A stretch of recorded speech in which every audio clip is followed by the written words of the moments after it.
Hello बच्चों, मैं हूँ मिस मियाऊ।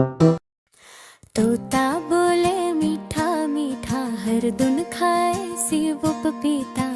सब्ज पर है चोंच है लाल, बोले बातें करे कमाल। बैठे डाली पर वो हंसे कभी कभी, पर भी वो झुक से।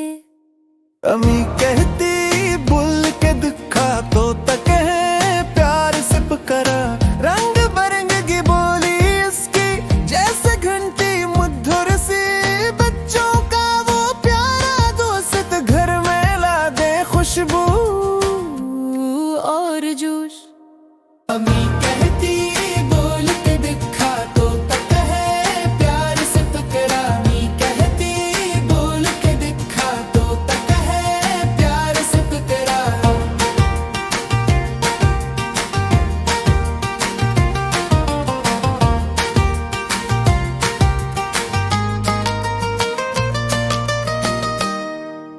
प्यारे बच्चों, अगर वीडियो अच्छी लगी हो तो मिस मियाऊ के चैनल को लाइक और शेयर करना